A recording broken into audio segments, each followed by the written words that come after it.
Hey, y'all. Welcome to Cross Baltic on the Fight Laugh Feast Network. It's good to be with you. Pastor Toby, I'm the Water Boy, and Knox. Knox is on the road filming with Darren Doan Agency, the Doan Agency. And so it's us. It's us today. And the show is, we're actually going to cover kind of everything that Trump is looking like he's going to do in 2025 and in this next presidency.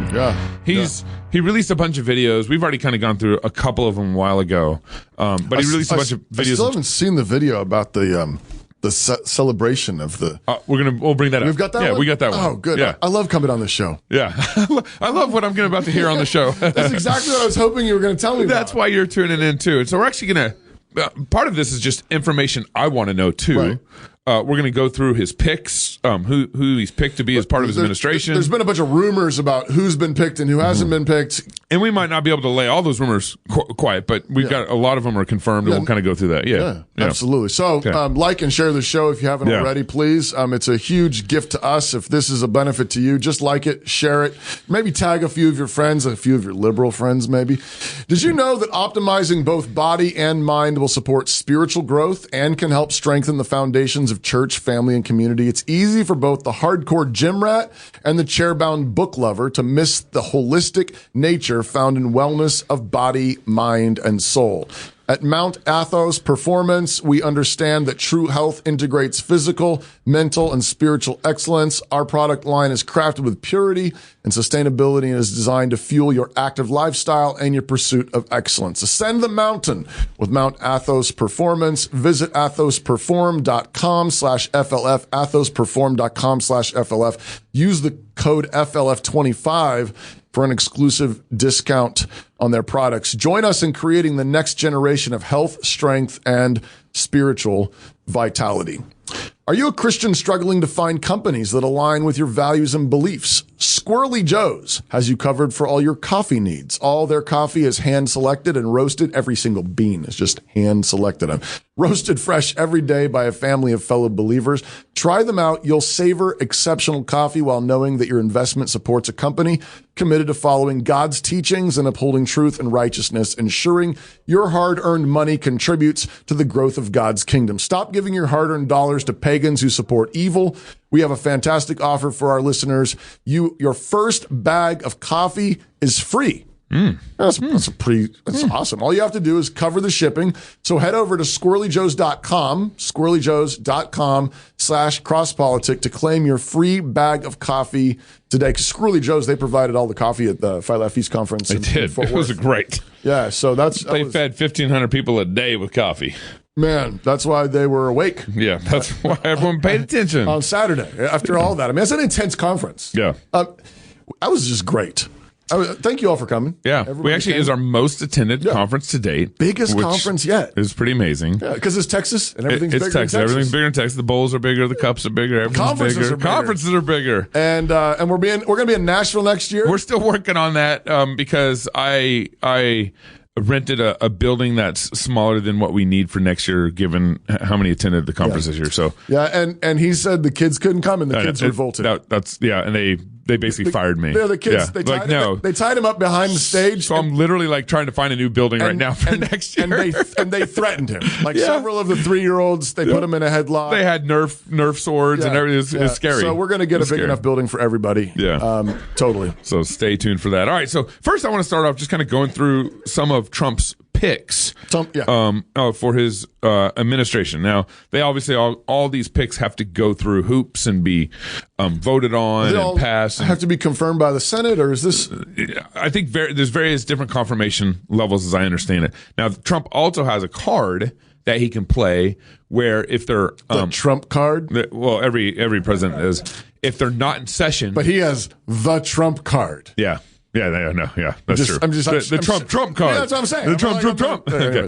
I think if they're not in session, he can actually appoint people when they are actually not in session. Okay. And kind of get around the right.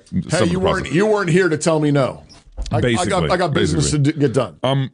I'm still learning what that they're talking. I don't know exactly what that legal, I don't have my legalese is. Yeah, but he's allowed to do it. So I'm still learning the details on that. Okay. But his White House chief of staff is Susie Wiles. Okay. Susie Wiles is an OG in the Republican Party, and she ran his campaign this time. Okay. So she's now his White House chief of staff. Okay. From everything I've heard, actually both sides kind of like her, and by both sides, kind of the establishment GOP and the kind of Trump GOP. Yeah. So that's Lee Zeldin. He was the guy. He was the guy that ran for governor in New York. Okay. And did pretty good against Hochul. But he's going to be running the EPA. Okay. And so I'm kind of like, he's gonna be running the EPA. So let's see what he does with the EPA. I hope he just shuts it down. Yeah, is he gonna put himself out of a job? Yeah, that's what I'm hoping. Mike Huckabee is ambassador to Israel, which is kind of fun. And Mike Walls, he's the national security advisor. Mike Walls, I don't know much about Mike. The border czar is gonna be Tom Homan, and Tom is legit. It's really fun when Gabe reads a lot of names. Homan, Homan, Homan. Yeah, I don't know. Yeah, I know. You don't know because I'm reading it. We don't know. Elise Stefan. There you go. Right in. She's going to be the UN ambassador, and the UN ambassador is an interesting one because you can just go and make fun of commie tyrants. Is that what she's going to do, though? Yeah, I'd hope so. I mean, I would hope so. I'm afraid that's not what. Go around the room. You're a commie. You're a tyrant. That's what I would do. I would love that. That'd be my speech. I'm pretty sure the UN ambassador under the Biden administration has not been doing that. No. I'm pretty sure that whoever they're making deals has been stuff, groveling at the feet of the commies. Yeah. Okay. So here's what else we know. Trump and actually Governor Kristi Noem looks like he's going to appoint her as the Secretary of Department of Homeland Security.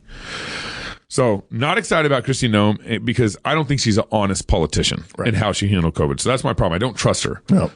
I think she's got some conservative leanings or whatever. At least she'll follow Trump. She might just follow Trump's right. I mean, you got to figure that. I mean, for Trump, I mean, a huge part of who he is he is just a deal maker. Yeah. And so he everything's kind of personal, which is why you sometimes see him, going after people in a personal way. Yeah. And he really values personal loyalty. Mm-hmm. And so I think that's probably a big part of his picks is, are you going to work with me? Yeah. And he doesn't want people who have their own plans to run their own thing. Right. But yeah, I hear you. No, I'm not excited. She's not honest. But here's the other thing: the Department of Homeland Security, remember, came out of the Bush administration after the towers fell. Again, hopefully, are we going to dismantle TSA? This? Can we dismantle this? Homeland Security runs TSA, so it's like all these things. And he put someone over that I don't know if you're going to be strong because I don't know how honest you are. Well, I think the hope there would be that somebody radicalizes Trump, and then Trump just tells her, "Get rid of it." Yep. And she's a yes woman. Yep. And then we got it looks like Senator Marco Rubio will be his Secretary of State. Okay. I think Marco Rubio is loyal to Trump, but he kind of is to me a tweener between GOP establishment and kind of the GOP side of the Trump. Yeah, you said administration. GOP and GOP. I love doing that. Sentence. I love GOP. I've always said GOP because it's just so funny to me. But then you said GOP. I know. I shouldn't have. President-elect. So Trump has also chosen. We already went through that one. Tom Hammond, Wiles, Stephen Miller to be his top immigration advisor.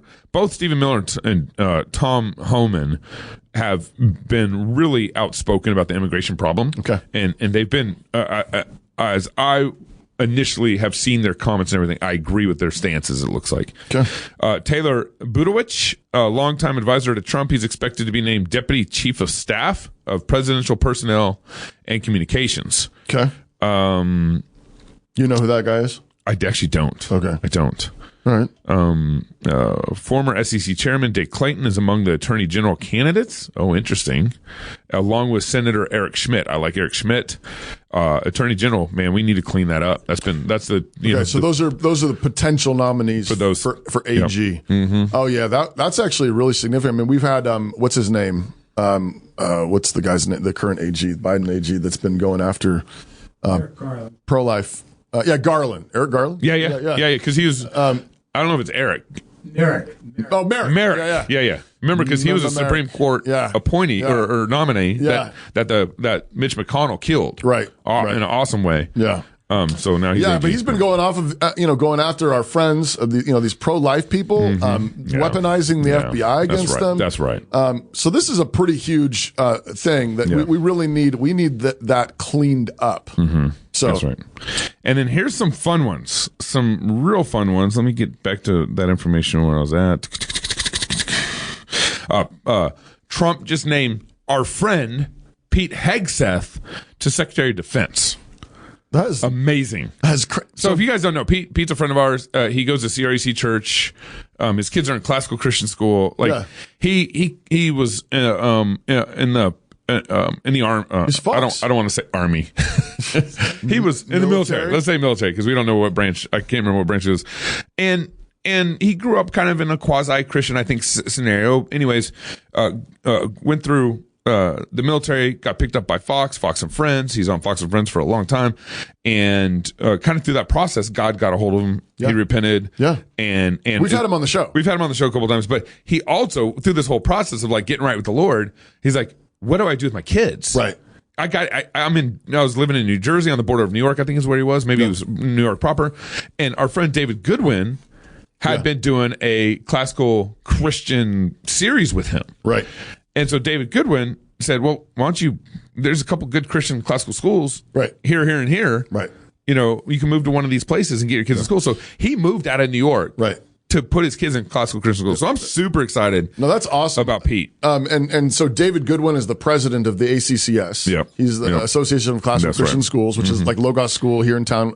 Was the first ACCS school, I think, or among them. And David Goodwin and Pete Hegseth wrote the book together, "Battle for the American Mind," which is a great book for entering into the classical Christian world. Right. Yeah. As parents, like processing it. Yeah. Battle for the American Mind. So I mean, so that's really exciting to have the guy who is got his kids in a classical Christian school. He's worshiping a CREC church. Yeah. He's been a spokesperson for recovering classical Christian education and working with the ACCS. And now he's been tapped as the Secretary of Defense. Come on, Jesus. More of this. Oh, my goodness. That's a lot of fun. That is really fun. Pete, congratulations. And that is awesome. And then John Ratcliffe. Pause real quick. Yes. Sorry, I'm not done yet. Please. I'm still celebrating. Yeah. Think about the military.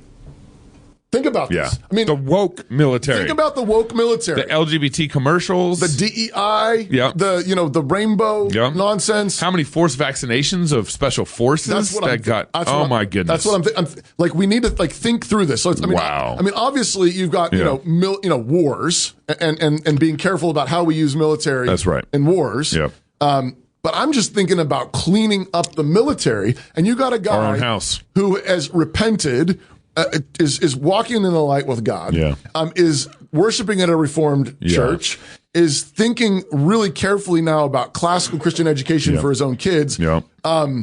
And he's now going to be in charge of the United States military under Trump. Please, Lord. Incredible. I mean, this is an opportunity to really bring back a real military that's worth being proud of. That's right. I mean, the recent administrations have brought our military to a point of, it's disgusting. Basically, just shame. Pulling out of Afghan, killing its own military. A laughing stock. I mean, we've showed, some of the ads. I mean, the way that they're advertising. I mean, they're basically pregnant women. You remember that pregnant woman ad for the military? All that stuff. It's absolutely absurd. And painting a target on our backs. Basically saying, "Here, come conquer us." I mean, any nation like Russia or China that actually understands how real wars are fought. Not with pregnant women. Knows that we have been committing suicide. As a nation in our military, and to have Pete Hegseth as the Secretary of Defense. Well, and all the trans, that's part of all this stuff. The tranny stuff, the DEI stuff, the woke stuff, the vaccine stuff. And you think about it, in the 80s and 90s, the military actually played an important role for men who didn't have fathers. Yeah. That'd be kind of one of their default places to go is the military. Right. and they would get disciplined, they would get scheduled, they would get all these. I know. And it was a great place for men who didn't have fathers to go. No, it totally was. I hope, I mean, Davis Younts, if you're not watching, you're listening to this show. He just texted me. I don't know what he said. But okay. I mean, I hope there's a little bit of a grin on your face as you think about the military members, service members that you've been defending, trying to get justice for 4 years. I hope that this is a turning point. Oh man, for this, for your efforts, and Hegseth, I mean, needs to clean house. Yeah. I mean, I don't know how that works exactly, but like I suspect that there's some generals that need to retire. Yeah. Like now? Right now. Yesterday, probably right now. Without their severance? At least retire. At least retire. Anyways, I don't know. I'd love to hear what Davis is thinking about that. That's a great point. Yeah, I should talk to Davis. You can't miss some of these details enough, is what you're saying. I'm just thinking that this is a pretty remarkable thing. Yeah. That God is doing. And another, just a really remarkable way in which God is showing real favor to the CREC. Yeah. A small denomination. We got 100, 150 churches or something? Yeah, the Communion of Reformed Evangelical Churches is an international denomination of about 150 churches. We just had Pastor Yuri Brito on the show. Yeah, the show ran yesterday. Right. And he's the current presiding minister, the lead of our denomination. We are a small Presbyterian denomination that gets along with Baptists. Yeah. You're welcome in if you're a 1689er. And we get along with Dutch Reformed. We've got the three forms of unity, and it's this tiny little denomination that's punching way above its weight class. Yeah, that's right. With again, you think about think about Douglas Wilson on Tucker. Yeah. Think about Joe Rigney writing. I saw Meg Basham today. She was suggesting that to somebody that they buy a copy of Joe Rigney's book, Emotional Leadership and Emotional Sabotage, for all the members of staff's Trump's new staff. Oh. Which would be that'd be amazing, awesome. But we live in a world where that's not out of the question. Yeah, we live in. If he's appointing people like Pete Hegseth, it is. We know other people that have connections with Trump's administration as well. That's right. And it is not at all out of the question that there would be a number of boxes of Joe's book bought and distributed to Trump's administration. Yeah. It's not at all out of the question. And again, it's just another one of these odd things where the CREC and related ministries are having outsized impact on our culture and completely undeserved. God's grace. That's right. And favor. That's right. All right. And so the last one I just want to mention here. Oh, there's only one more? No, there's more. There's more, but I don't have. I took too much time. This is much of the list. Yeah, and we got that too. John Ratcliffe is a CIA director, and he's based on the little I know about him, he's ready to torch it. He knows the mapping of corruption in the CIA. Man. So, we need God is good all the time. That is what we need. We need a bunch of reformation. So I want to now switch gears and kind of talk about Trump's platform. Okay. He's had this up on his website. You can go there. We got a number of videos. We aren't going to go through everything, but he put out his top 20. So his top 20 things here. And the first one, he wants to seal the border, stop migration invasion. Related to that, number 2, he wants to carry out the largest deportation in American history. So those are obviously fixing.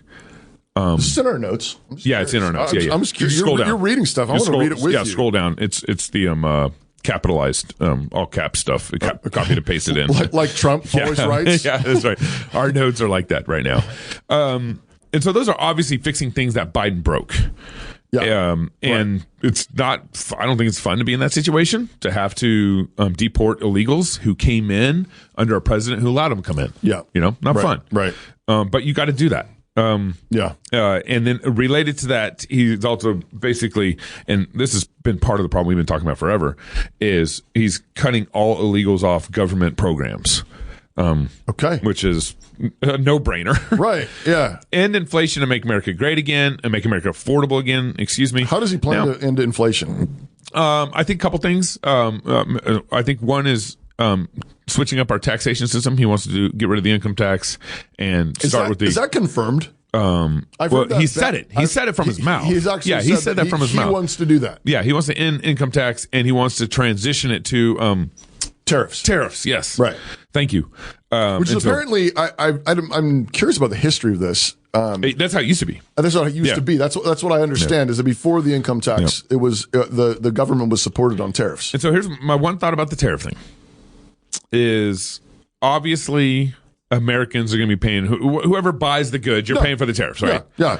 But it's like, do we want income tax or tariffs? So you're going to get taxed one way or another, right? But the thing I think I see about tariffs that I'm interested in this transition, if he does it, is that tariffs really do, I think, even out the playing field with other countries who are using slave labor and stuff like that. And the country's feeling it. And it might actually incentivize more. Yeah. Now, while your TV might go up $100, right, but you aren't paying income tax, but you're also incentivizing more manufacturing in the United States. Yeah, you are doing that. The only thing that I want to keep coming back to is it's not just slave labor that allows them to make things cheaper. There are a whole bunch of government regulations that make manufacturing in the United States, 100%, so hard and expensive. So this feels like a duct tape, kind of a tape job here. And I'm an incrementalist. Yeah. So would I go for that? Absolutely, I'll go for that. To not have income tax. Yeah. And and now it's based on your purchases. Yeah. And I'd rather pay the tax that way in the short term. Yeah. But I think we also need to recognize the thing that we've really got to do to make America affordable again.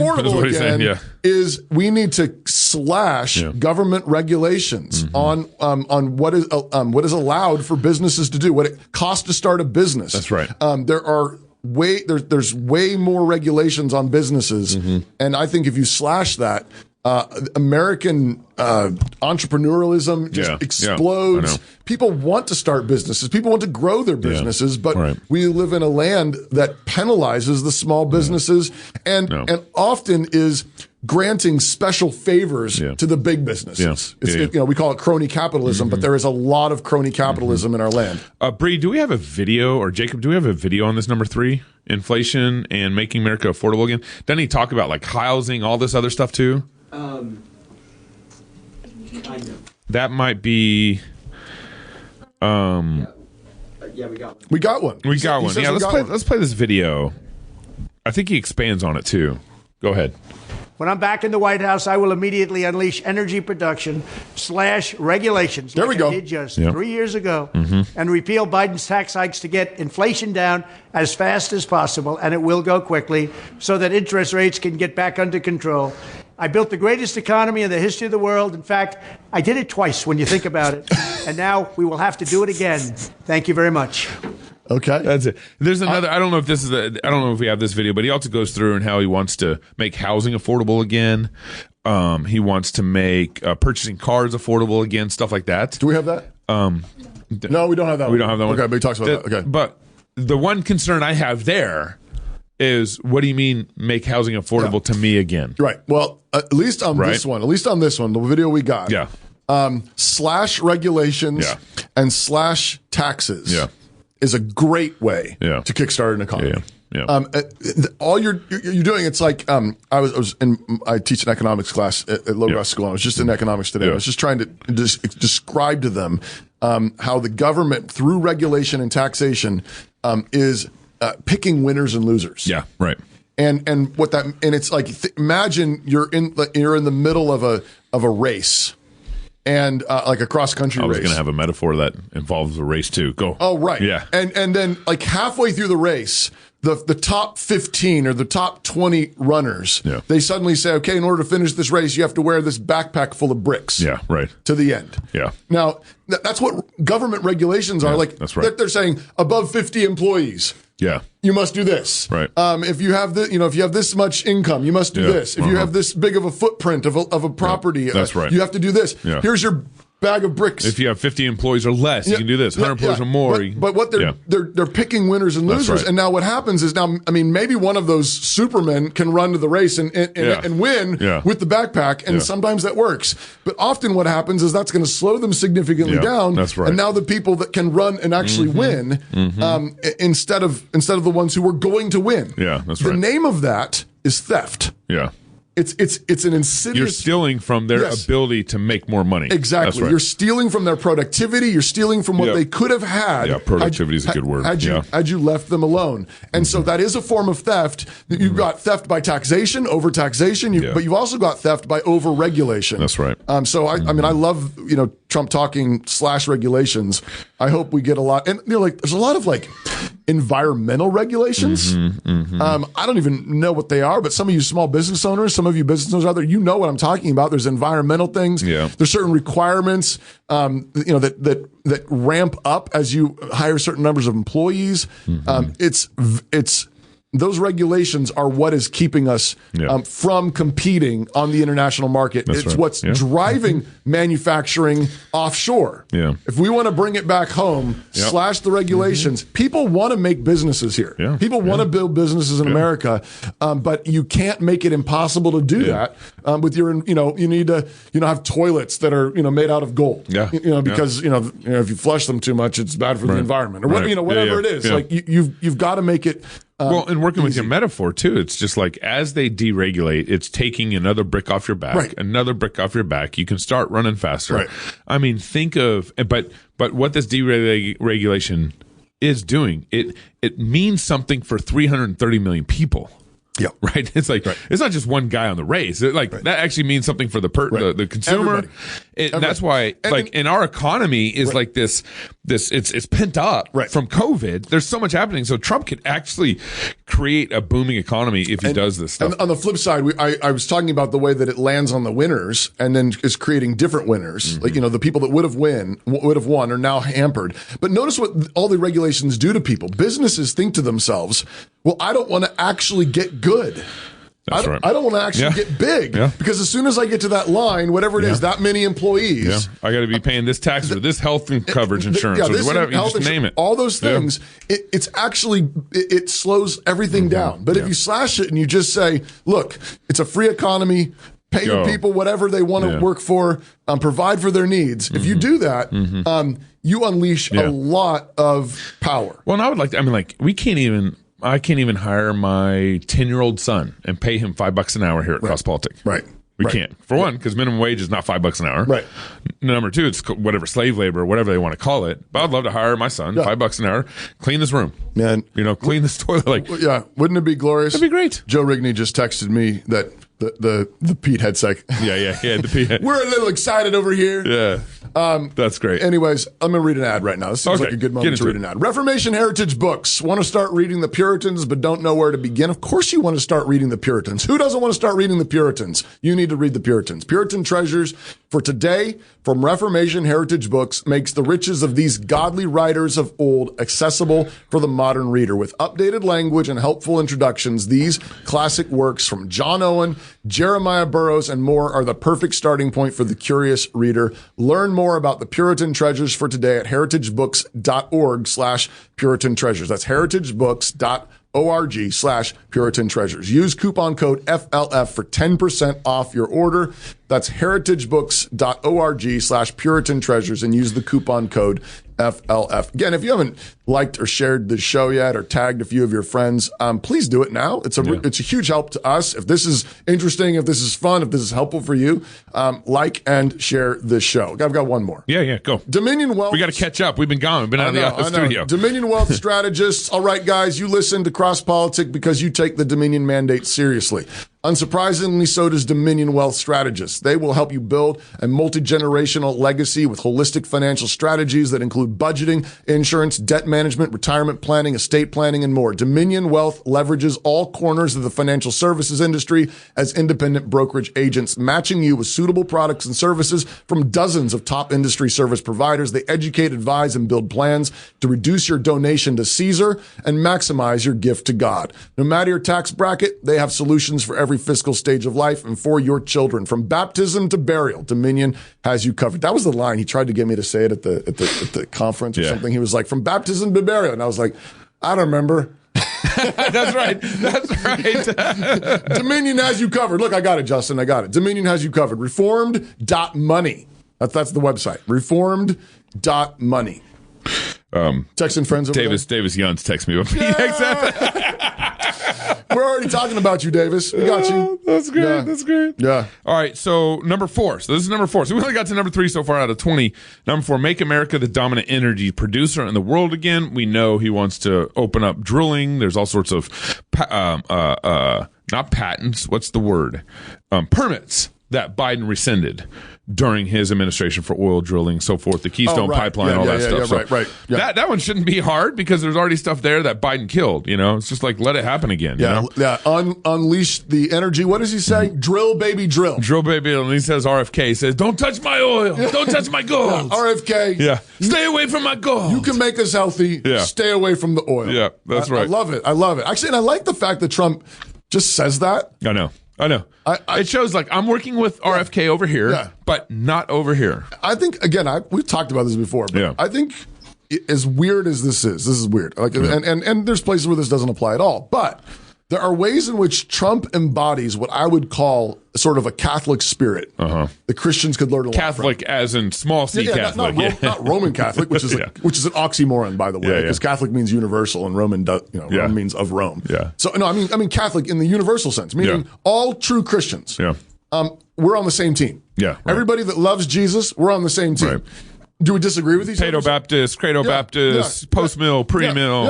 All of it. We're on this. Like, we're fundamentally, we believe in the Catholicity of the church. We are one body in Christ. If Christ is in you, we're on the same team.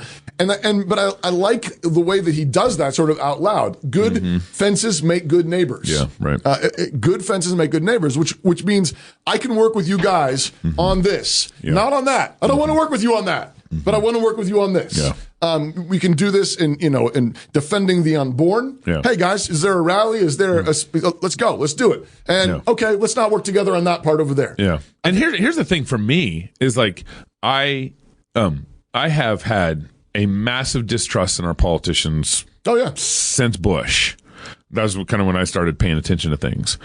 And so 20 years of distrust in politicians, I just don't trust you. I don't trust my senators in my state. I don't trust my congressmen in my state. I just don't. I also like the fact that Gabe tells whenever we have politicians on the show, he basically tells them. Yeah, that's one of my questions almost every time. It's like, I just don't trust you. That's Gabe's sort of Trump mood. He's like, okay, just so you know, I don't trust you. Yeah. Now, help me out. Let me ask you some questions. Yeah. And I think that's kind of deserved. Like, I mean, conservatives for decades saying, hey, we're going to do this, we're going to do this, we're going to do this, and they never do it. Any honest politician that is offended by that already is by default, I'm like, you don't deserve to be in office. Yeah. You're missing it.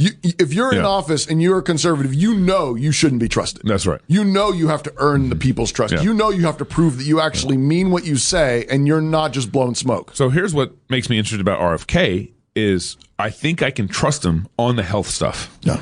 He's been talking about it for years. He's spent a lot of political capital with his own party. At least on the COVID vaccines. That's right. At least. That's right. And so I think Trump, the thing is I appreciate about what Trump's doing is he's appointing people that I trust on that issue. Right.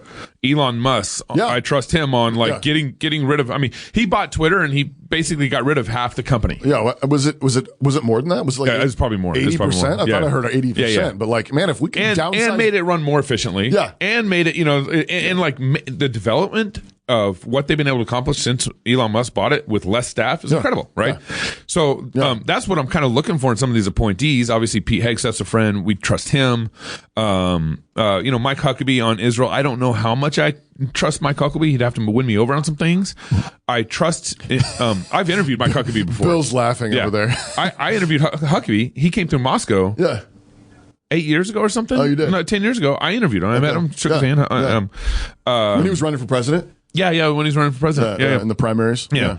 I mean, like, I don't even trust Ted Cruz, who's from Texas. It's like, anyways. So that's what I'm looking for in some of these appointees. Maybe I know RFK, he's pro-choice. Right, no. Right. No, totally. But he's not going to do anything in that administration. Stay away from the oil and stay away from the babies. Exactly. Work on the health. Yeah, but if you can get us a clear shot to sue Pfizer. Yeah. Like if we can repeal all the protections for Pfizer's. Yeah. Immunities, legal immunities for experimenting on the American people. That's right. I'll take it, RFK. Okay, number 6, large tax cuts for workers and no tax on tips. So we've known about that for a while. Tax cuts for workers. Defend our Constitution, our Bill of Rights, our fundamental freedoms, including freedom of speech, of religion, and the right to keep and bear arms. So just basically First and Second Amendment stuff. And those are stuff that the reason I trust Trump on this is because that's what's happened to him. Yeah. On the free speech stuff. On the free speech stuff, right? Yeah. That's exactly what's happened to him. And so he's been canceled. He's been attacked. His First Amendment liberties have been attacked. Remember, January of 2020, they killed his presidential Twitter account. Twitter did. That's right. Right? That's right. So it's real. Yeah. And that's why he started True Social. Right. And Elon, of course, is really big on this as well. Yeah. Elon is very big on free speech. So high confidence something there is going to happen, right? Yeah. Number 8, prevent World War III. I love that. Restore peace in Europe and in the Middle East and build a great Iron Dome missile defense shield over our entire country, all made in America. Yeah. I have no problem with us building defense. Seems like it seems like what you're supposed to do. Yeah, you have the right to defend your country, right? One of the few things that governments are supposed to do. But the Ukraine-Russian war, the one thing that's clear to me about that war is that has been a war used to politically enrich our politicians. Yeah. It's just all about funding, and that funding going to a corrupt country and somehow making its way back to our politicians. That's has somebody traced that?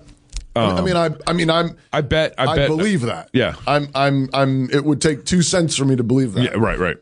But I wonder if somebody's doing that work. I'm sure we could dig into that and figure out more details. I'm pretty sure. Meg Basham. I know. Yeah. If we had a real journalist, which we will, January 1st. All right. And maybe that's a good thing. We can put one of our investigative journalists on. Crosspoliticnews.com. Yeah, crosspoliticnews.com. Okay. We're launching January 1st. We already have about 10 journalists already joining us, and we're going to... If you're one of those journalists... Get on it now. Just freaking get on it now. Love to have that. Love to have that. Okay, what's number 9? Number 8. Oh, no, number 9. We already the weaponization of government against the American people. Again. End it. Hands down. End it. End the weaponization. End it. We're going to weaponize the government. We're going to increase the we're going to end the weaponization. Of course, again, obviously we have friends all J6. Yep, J6. Pro-life. What else? I mean, there's so many. Those are the big ones. Yeah, those are the big ones. But there's just been a number of one. One guy, a free speech guy. Yeah. Remember when I think it was in Hillary's. Oh, he shared a meme. About not voting. Hey, liberals, you vote on Thursday when the real voting was on Tuesday or something like that. He got convicted he got convicted on that. Is he in prison? I think so. I hope Trump is planning a mass pardon on day one. Yeah, like the J6ers that didn't do all the pro-life stuff, all the J6ers, and then these completely free pardoned, speech, completely pardoned. And the thing I like about this though is, this is lawfare, the weaponization of government against the American people. And again, Trump has been through this. I mean, how many times? I mean, he got. How many criminal charges were brought against him? They got 34 counts and all this dumb stuff. But so it's been weaponized against him, so it's personal for him, right? And every single political prisoner that he frees is sort of like is a finger at at the previous administration, that did that to him, and so I'll be very surprised if he doesn't do. He's going to do something. He's got to do something significant here. All right, number 10. Stop the migrant crime epidemic, demolish the foreign drug cartels, crush gang violence, and lock up violent offenders. That's kind of related to his immigration policies, obviously. But particularly on crime. But particularly on crime, that's right. Number 11, rebuild our cities, including Washington, D.C., making them safe, clean, and beautiful. Again, of course, San Francisco doesn't rebuild their cities until the communist President Xi comes and visits San Francisco, right? Yeah, the president of China came in and suddenly San Francisco's clean. They're like all the, what was the thing? They have like an app about all like the poop on the sidewalk. The poop app. Poop app. Yep, they had that. But remember, homeless people. when that story broke and they started cleaning up San Francisco again, like the San Francisco representative spokesperson said, "Oh yeah, we've had this money the whole time to clean up. We're just now doing it. We're just now using that money for the president of China. Yeah, for the president of China. For the commies. Crazy. We clean up for the commies. Number 11. I already did that one. Number 12, strengthen and modernize our military, making it without question the strongest and most powerful in the world. Like kicking out all the trannies. Yep, that's how you strengthen it. Yeah, you don't need to. Yeah. And the pregnant ladies. Yeah, like let them be home, please. Yeah, let them make babies. That's right. Make a new military. Yeah, a different military at home. For real. Yeah. The one question I'd have about this, Toby, the prohibition in kings for kings not to increase gold, guns, and girls. Right. It's in Deuteronomy. The Deuteronomy. Yeah. It was in excuse me. Yes. Yeah. Then it was for the kings in Deuteronomy. Solomon totally disobeys it in First Kings. That's right. So, that's right. And fulfilling Samuel's prophecy about it. Right. Yeah. No. So I don't know. Just thinking about should a president be? I think there's a difference between having a strong military. Which is what we need. Like right now, we've been in the process of totally weakening our military. Yeah, I mean, between the politicization of the generals with their, pushing a vaccine, an experimental vaccine, pushing, homosexuality, LGBT, feminism, DEI policies, all this stuff. I mean, that is a weakening of the military. Yeah. So I think the initial strengthening of the military is simply we've got to completely repeal all that stuff. Yeah. We've got to clean house. Yeah, make the military holy again, basically. Just make the military just strong. Make it reasonable. So I think that's the initial thing. But yes, is there a place in which you're adding to your military just to flex in front of the mirror? Yeah, right. Yes, yeah. There is a limit there, and I don't know what that line is, but we need. It'd be a good conversation to have. What does that look like? We need wise and godly men who say, okay, this is just flexing in front of the mirror. This is just being, think of David's census. Remember that? It's that kind of thing, right? Yeah. When he's at the height of his strength and power, and even bloody Joab, is like, I don't think this is a good idea, King. And so he kind of went out and did a half-assed job on it or something. Didn't finish it. Yeah, but Joab even knew, I think that God's not going to take this well. And David was like, no, do it. But it was conceited. It was arrogant. Yeah, it was again, because there had been census in Israel before. Yeah. They counted. In fact, when they left Egypt, everyone was counted. It was doing a touchdown dance that was way beyond just I'm happy. Yeah. So I think there is a line there. I think it's Deuteronomy 17 that prohibits that, somewhere in there. Yeah. And so we definitely need to have a line there. But I think right now we're just trying to get rid of, let's get rid of the sodomites. Let's get rid of the trannies. Let's actually have a strong, healthy. Let's make the military think clearly again. Yeah, and you can't do that when you're in trans world. Yeah. Number 13, keep the U.S. dollar as the world's reserve currency. That'd be interesting to see how he does that. I've got hardly any Bitcoin, but my Bitcoin is soaring. Soared significantly as soon as Trump was obviously won, because he has a big Bitcoin policy he's going to be implementing too. He does, and everything. And gold went down, so gold's actually a good time to buy right now. Gold's down because the stock market went up, and it's usually kind of an inverse relationship. Okay, but it went down because the stock market went up, right? Because everyone was happy and everything. So actually, gold's a good time right now. Number 14, fight for and protect Social Security and Medicare with no cuts, including no changes through retirement age. Vivek Vivek was on Tucker Carlson last week, and I tuned into it. And Vivek was talking about how to get rid of all this bloated bureaucracies. Yeah. And, he said something like what was it, Department of Commerce or something? One of those departments had 22,000 employees, and he said they need probably 100 or something. Really? Yeah. He said some of these bureaucracies are just so overbloated. Right. And he said, so what you do, and we don't want to make this personal to anybody, right? Because the government broke it, we need to fix it, kind of thing. Yeah. And he said, so what you do is you lay off, the 20,000 or whatever, and you just give them a year stipend, a year severance. That's better than the private market. Yeah. And so you give them tons of time to figure things out. Right. and make it as easy for them as possible, and they're losing. And I think that's a great move. It doesn't make it personal, right, and all that stuff. And although you might spend money up front, let's say it's almost like a little bit of restitution. We broke this, we screwed this up. Yeah, I mean, I should have had these numbers here, but let's say there's 100,000 federal employees. There's way more than that. Yeah, but let's say you cut 90% that way, and so 90,000, you cut this next year and say, hey, here's a year severance. Right, a lot of money. But what happens in year 3, 4, 5, 6? Plus, all those people are actually going out and being productive and not just taking money out of the economy, which is what government does. That's right. So my point is there with this one, Social Security. You got to figure this out. Yeah, you got to figure out. Okay, the people who are on current Social Security, here's your money back plus 20% or something. Right. I don't know how to do this, but then the next generation doesn't get it. It's got to be wind down. Right. Because imagine if your Social Security was actually in the private market, you would make way more money with that money you've been putting away. Right. Yeah. At least make maybe one initial step was make it possible to opt out. That's true.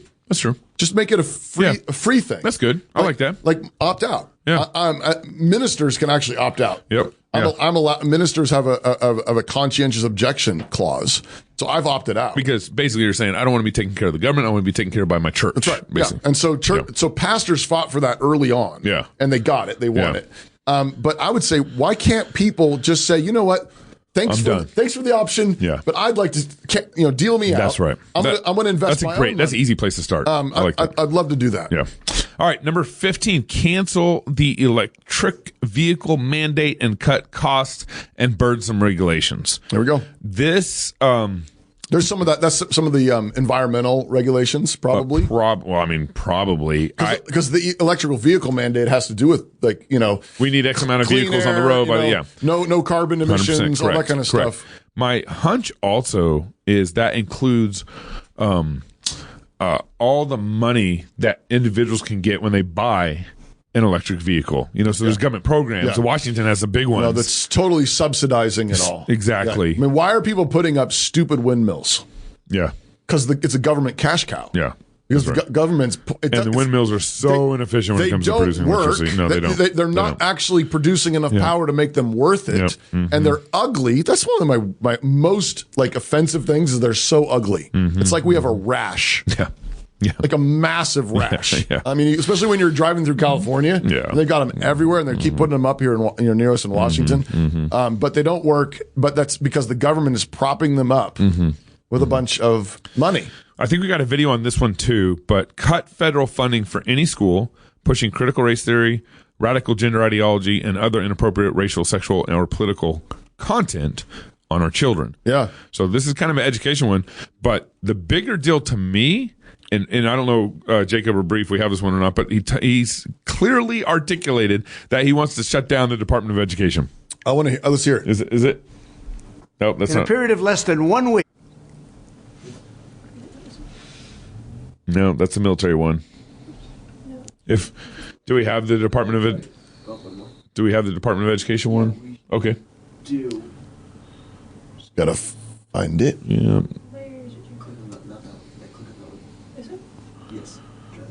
When I'm back in the White House, I will immediately unleash energy production. No. / regulations like I did just. Yeah, that's the energy one. That was the energy one. Yeah. That's all right. Okay. Unless you Can't find it. You don't got it. And so, but he's clearly said, I want to get rid of the Department of Education. Yeah. Which would be amazing. Yeah. Department of Education, remember George Bush doubled it by $200 million budget or something. Yeah. And that's where No Child Left Behind came from. Yeah. And that's also the mechanism is Department of Education is the federal department is what's pushed all this DEI that we have through No Child Left Behind George Bush funds into our public schools locally. That's interesting. So George W. Bush, he doubled the Department of Education. Yeah, I think it was like 200 million to 400 million, something like that. And then instituted this No Child Left Behind policy. That's right. Which has now been weaponized to force DEI policies in public schools. That's exactly right. Let's nuke the Department of Education. Be gone. I would love to ask Trump about the IRS too. That'd be another department. I'm like, Department of Education and IRS would be like. Well, if income tax is destroyed, doesn't that massively diminish the IRS? I mean, they can. That's interesting. Slash it? That is interesting. If income tax is gone? That is interesting. So he might, in a backdoor kind of way. Because the IRS has also been weaponized. Oh, yeah. And Trump knows that. Obama weapanized the IRS against Tea Party groups. I know. Remember that? Against Tea Party, against Christians, against pro-life organizations, against pregnancy centers. I hope Trump is thinking that way. We're going to That's an interesting point. Then we might gut the IRS. Okay. Yeah. Number 17. Keep men out of women's sports. Yep. Imagine running for president in 1940s and having this on your website. Keep men out of women's sports. People would have laughed you. Yeah. They would have laughed you off the stage. Right. But this is one of President Trump's top 20. Thank you. Yeah, this is easy. Easy. Number 18, deport. I love it. Deport pro-Hamas radicals and make our college campuses safe and patriotic again. So this is going after college students who have pro-Hamas, inclinations, and are here in the country, not as citizens, but maybe as some sort of college, green card or something. It's actually worth tying that back into number 16, cutting federal funding for any school pushing critical race theory, radical gender ideology, other inappropriate radical racial, social, and political content. I've seen reports that he's thinking about this for colleges too. Yeah. So colleges take federal funding, and colleges are pushing this stuff. Yeah, right. I'm pretty sure he's planning on going after colleges also. Yeah. That's just clean it up. I think that's massively important. I know that's what DeSantis has been doing in Florida. DeSantis, in particular in Florida, has mandated where the state has jurisdiction. Yeah. Not that the state should have jurisdiction, but nevertheless, to the extent that it does, right. Same for Fed. It absolutely should require the states and those who are taking this federal funding or the state funding to actually teach the truth, real history, and not these radical ideologies that are actually trying to destroy Western civilization. One of our listeners over on YouTube said, ending the Department of Education used to be in the Republican Party's platform. Yeah. Goodness. Yeah. Well, goodness. No. All right. Number 19. 19. Secure our elections, including same-day voting, voter identification, paper ballots, and proof of citizenship. So this is a real possibility. Because what the federal government has the ability to do is to regulate federal elections. Right. They cannot regulate state elections. That's right. But they can set certain regulations on federal elections. That's right. So days, whatever. Yeah. So basically all you need to do is require voter ID, same day counting, paper ballots. And then here's actually what did I tell you I went into to vote a couple weeks ago, and I did early voting. Yeah, I did too. Filled out my dot, filled out my circles, and then went over to the electric machine and inserted my ballot in the machine. And then I asked the person standing there, the poll watcher standing there, I was like, "Do I get a receipt and verify who the machine counted me for?" And they're like, "No." I was like, "Well, how do I know it counted my vote correctly. Tallied it correctly." Yeah. And the poll watcher calls the other poll watcher over and says, and I asked the same question. I was like, "I don't get a receipt for who I voted for, so I know it counted what I wanted to count." Yeah. And the guy was like, "No." And I was like, "So I'm like, I have to trust the machine?" Yeah. He's like, "I guess." That was the answer. Wow. So it's so my point is actually, first of all, McDonald's give me a receipt. Why can't my voting machine not give me a receipt? Come on now, right? For real. But I think a good way to go would be to actually do machine and hand count.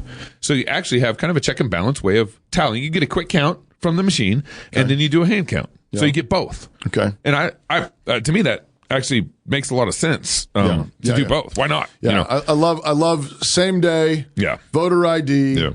It's required in a number of states, voter ID, yeah. like in Idaho, for example. Yeah. But not in the liberal states that Kamala won. But not in the blue states. Yeah. And then paper ballots, same-day voting, I think all of that makes really good sense. Yeah. Lastly, number 20, and we'll end here. Unite our country by bringing in new and record levels of success. But now, while this...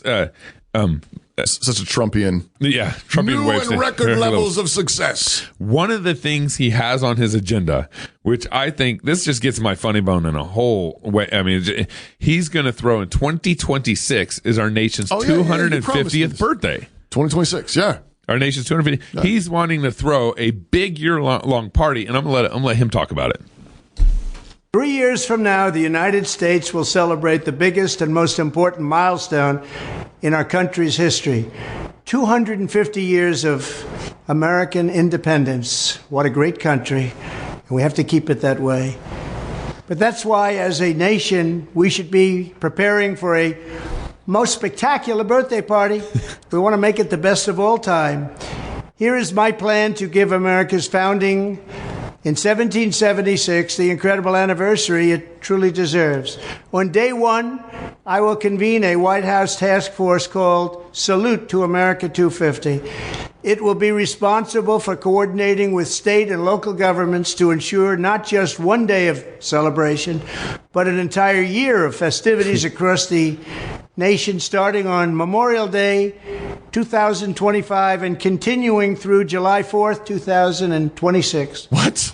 Second, I will work with all 50 governors, Republican and Democrat alike, to create the Great American State Fair, a unique one-year exhibition featuring pavilions from all 50 states. It'll be something. Yeah. The Great American State Fair will showcase the glory of every state in the Union, promote pride in our history, and put forth innovative visions for America's future.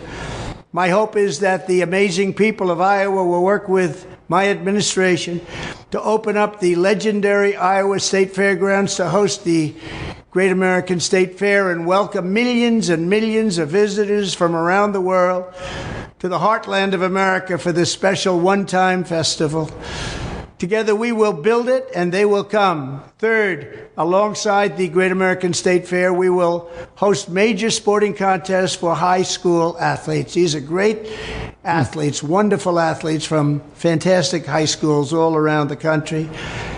These Patriot Games will allow young Americans from every state to show off the best of American skills, sportsmanship, and competitive spirit.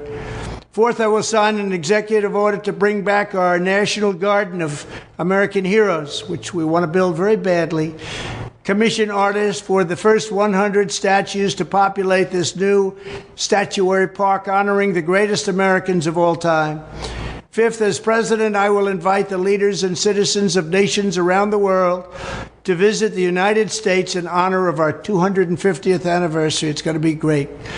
America's tourist industry should get ready because we're going to have a lot of people coming. It will be a record year. And finally, and most importantly, I will ask America's great religious communities to pray for our nation and our people as we prepare for this momentous occasion. From the very beginning, America has been a country sustained and strengthened by prayer and by our communities of faith. As we chart a course toward the next 250 years, let us come together and rededicate ourselves as one nation under God. Thank you. There you go. Wow. That's interesting. A year-long party starting Memorial Day 2025. So that's just 5 months into his administration. Yeah. 4 months, 5 months. And going all the way through July 4th, 2026. Yeah, all the way up to the actual 250th birthday. And so I think this is interesting because I think it's actually going to do a couple things. For one, it's a celebration of our country, and I think it's going to unite people in a way that just kind of American apple pie uniting. Right. Generic stuff. Yeah. Secondly, this actually might help J.D. Vance coming up in the election. Interesting. Because that's still 2 years off of that. Yeah. What are you thinking?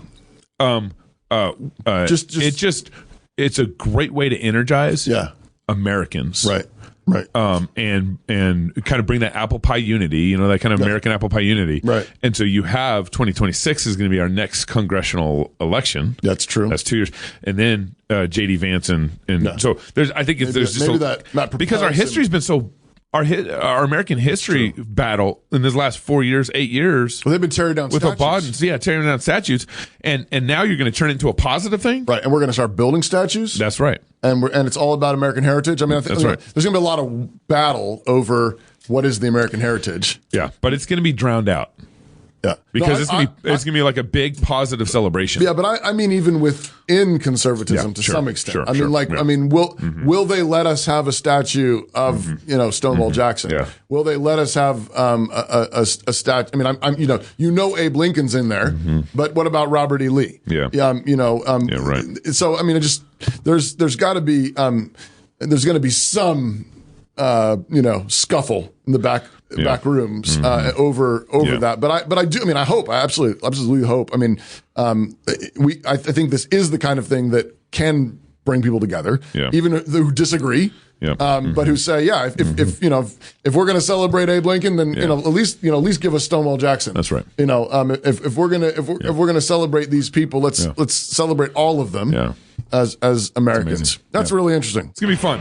It's gonna be great. It's gonna be great. It's gonna be great. All right, y'all. If you're single, get married. If you're married, have kids. If you have kids, go baptize them. Until tomorrow, love God with all your whole heart, soul, mind, and strength. Love your neighbor as yourself. Go fight, laugh, and feast. This is Cross Politic, and thank you for tuning in.